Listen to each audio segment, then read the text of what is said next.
What's up, everybody? My name is Dr. Zach Guiser, and this is another entry into the Athlete Development Journal, where we talk about developing speed, strength, power, health, and character so your athlete gets the most out of their athletic career. Today, we're going to talk about how to avoid 95% of injuries, and this is the second part in that series where we specifically get down into the nitty-gritty and reverse engineer a sport. But before we get there, I want to remind you that everything in these newsletters, podcasts, social media, and on our website is for educational purposes only and should not be taken as medical advice for you or your athlete. Please consult directly with a healthcare professional. Let's start with your mind. And if you're somebody who thinks your suffering has no meaning, tune in. You see, most of us can deal with suffering when we find the meaning in it. You can deal with stressful, monotonous work situations because it provides you with the means to fund the rest of your life. You can deal with struggling through a ridiculously hard conditioning session because it means you have a better shot at playing well on game day. You can deal with going through 9 months of pregnancy culminating in utterly painful labor and delivery because it means you get to bring your child into this world. But what if you can't find the meaning in your suffering? What if it seems your suffering is entirely pointless? Here's a perspective for you. A quote from Viktor Frankl.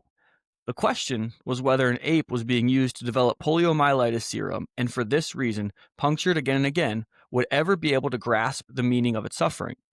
Unanimously, the group replied that of course it would not. With its limited intelligence, it could not enter into the world of man, i.e., the only world in which the meaning of its suffering would be understandable.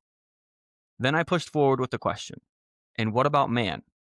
Are you sure that the human world is a terminal point in the evolution of the cosmos? Is it not conceivable that there is still another dimension, a world beyond man's world, a world in which the question of an ultimate meaning of human suffering would find an answer? Just because you can't find the meaning in your suffering, that doesn't make your suffering meaningless. Now let's move into the body. Last week, I promised you I'd reverse engineer a sport for you to help you eliminate 95% of injuries. Today, I'm here to fulfill that promise.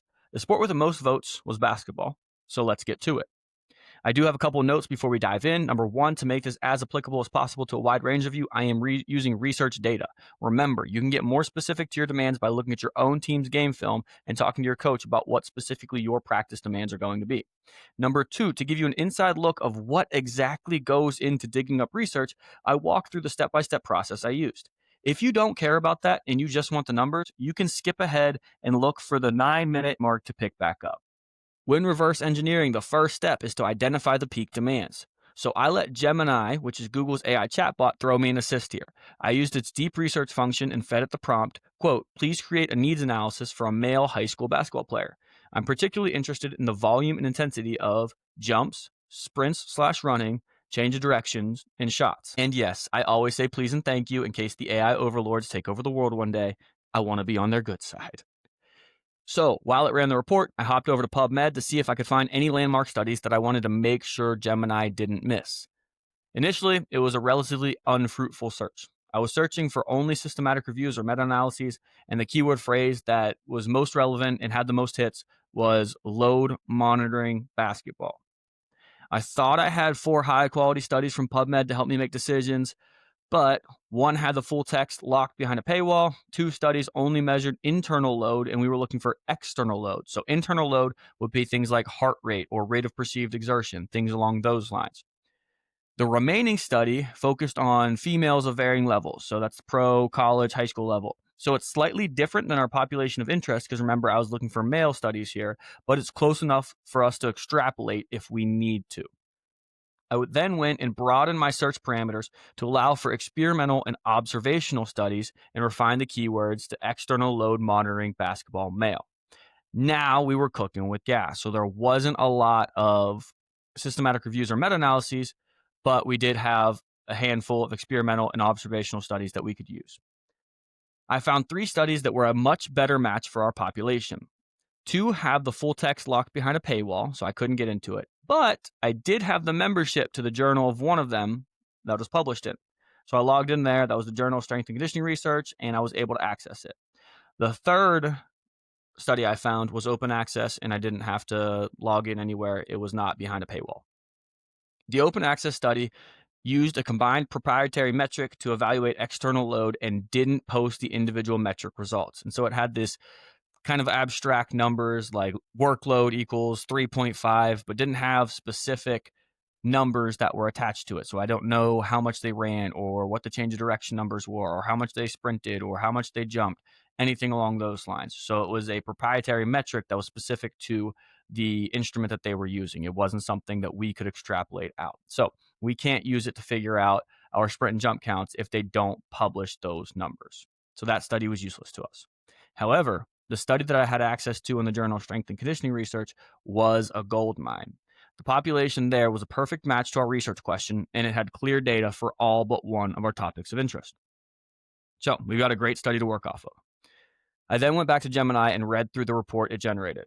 It didn't find any data sources as good as the study I found, which is not super surprising. I love LLMs. I love these chatbots. I use AI all of the time. However, you cannot rely on them for high quality things at this point in time. They just don't do as thorough of a job. They don't have access to as many things. They're not as good at critically thinking as a human being who is trained in this stuff is going to be at this point in time. So they didn't find any data sources as good as the study that I found. So I used the best study that I previously found for our jump and change of direction count. So that study that I mentioned, that was a gold mine, that was the best quality source that we had. So we're using that study. For distance covered, though, total distance covered, I did not have any numbers in that gold mine study. So Gemini had a few options. Most of them, however, just listed the total distance covered in a game. But those games were 40 to 48 minutes. High school basketball games in this area are 32 minutes. So I went with the study that listed the average distance covered per minute in a basketball game and multiplied that by 32 minutes. So the other studies said 40 to 48 minutes, but they didn't specify what exactly those lengths were. They just gave a range, so I couldn't find the average distance per minute. I had one study that listed the average distance covered per minute, and then just multiplied that by 32 minutes, which is the length of a high school basketball game in our area if they're playing from start to finish. Okay. So the per practice and per game counts that we're working off of are, I'm going to throw these up on the screen. I'm also going to read them for those of you who are audio only. In a practice, we have 100 total jumps, 30 low jumps, 60 medium jumps, 10 high jumps, 40 high intensity change of direction reps, and we did not have the total distance covered in a practice available in either of the studies we were looking at. In a game, we had 45 total jumps, 25 low jumps, 15 medium jumps, 13 high jumps, 55 high-intensity change of direction reps, and 8,500 feet. Now, some of you might be looking at this and say, in a game, 25 plus 15 plus 13 does not equal 45 when it comes to low, medium, and high jumps, not equaling the total jumps. That's because they went off of average numbers with standard deviations, and I just picked the number that was relatively close to what they listed there. Okay, so I'll go into the definitions of what they constituted as a low jump, or what they likely constitute as a low jump, a medium jump, and a high jump. So a low jump was something that was roughly 0 to 8 inches, and that can be a simple layup, a hop step, a pivot, jab step, just those very low-level pogos that happen constantly throughout the game. The medium jumps were things that were roughly between 8 and 16 inches off the ground. So those are most standard jump shots, a floater in the lane, a controlled jump to contest a shot that you don't have a full speed run up beforehand, so not a full maximal effort to get up and block a shot, or grabbing an uncontested rebound where you just get up and you don't have to get as high as you possibly can. When it comes to high jumps, those were things that were roughly over 16 inches, and that's going to be a maximal jump for a contested rebound in traffic, an attempt to block a shot, a dunk, or jump ball at the start of the game, things along those lines. Welcome back, those of you who skipped the research section. Thanks for joining us again. We're now going to turn the daily peaks that we just calculated and turn those into weekly peaks. So these are the numbers you're going to have to hit per week. We want to prepare for weekly demands, not just demands in a single day. As we went over last week, the peak demands are likely going to be in the back-to-back days of preseason.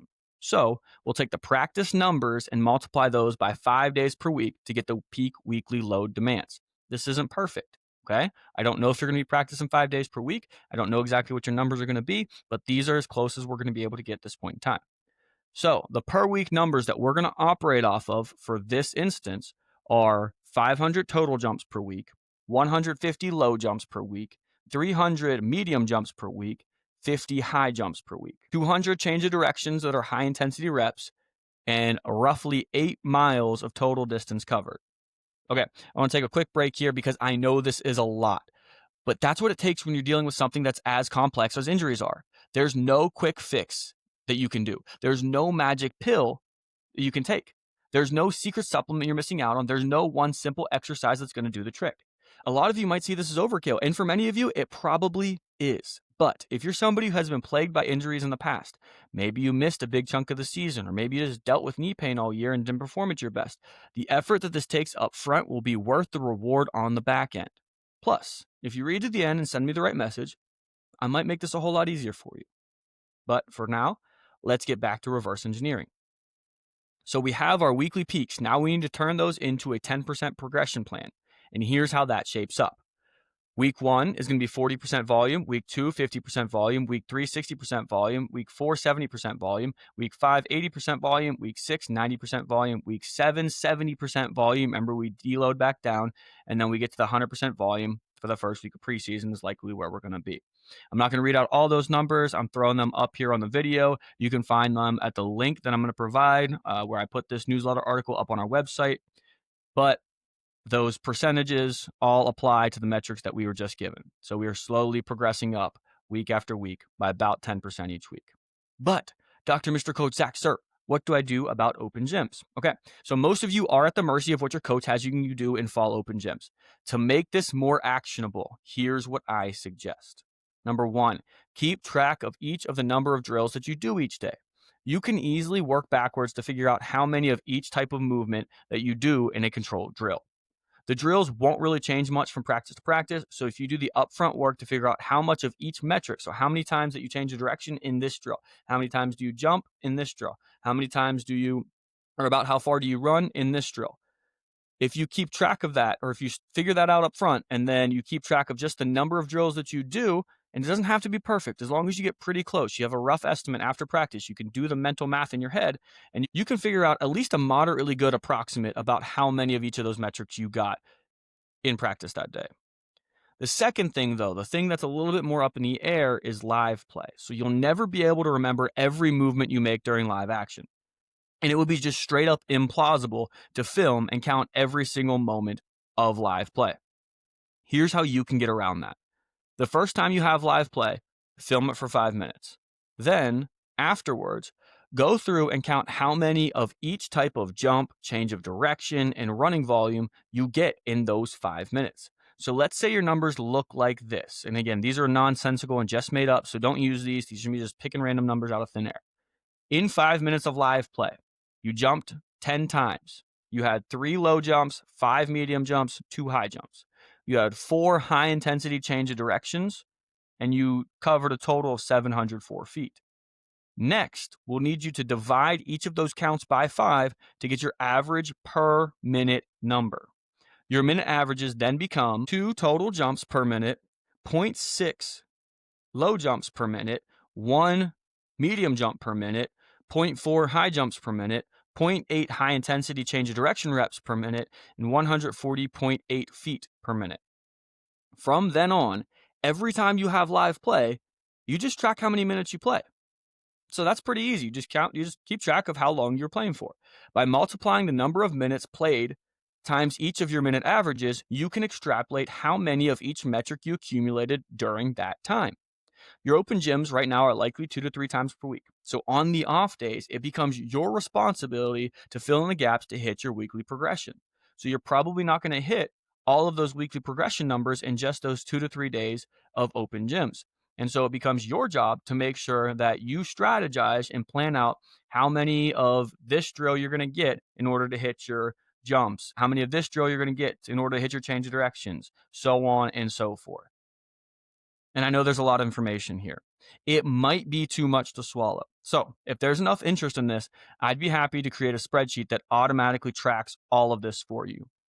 Just shoot me an email to let me know you want it. And if there's enough demand, I'll build it out. But I'm not just going to build this out for no reason. I need to make sure that you guys are interested, that you actually want this here. Now let's finish up by talking about your soul. I know a lot of you are thinking about how unreasonable that reverse engineering process is. And to be honest, I agree with you. However, I have no interest in being reasonable. If you want to chase excellence, then you shouldn't either. The reasonable man conforms to the world. The unreasonable man expects the world to conform to him. Therefore, all progress is dependent on the unreasonable man. And that's a quote from George Bernard Shaw. And that wraps it up for this week's episode. Reminder, this newsletter podcast is completely free. I spend many hours each week researching, writing, illustrating, recording, editing. The best way you can support it and allow it to continue is to share it with people you know. You can just send them to gtperformance.co/newsletter and they can subscribe there, or you can share this episode and you guys can all just like, follow, subscribe, whatever in the world happens on wherever you listen to your podcasts at, and make sure that our show gets a little bit of a following. Again, a reminder, everything in these newsletters, podcasts, social medias, whatever on our website is for educational purposes only and should not be taken as medical advice for you or your athlete. Please consult directly with a healthcare professional. Thanks so much for your help in spreading the word about athlete development. And until next time, go be great out there. Yeah, straight A student, but I'm friends with the cool kids. Following the rules and the rubric. Freestyle on the bus and it's too lit.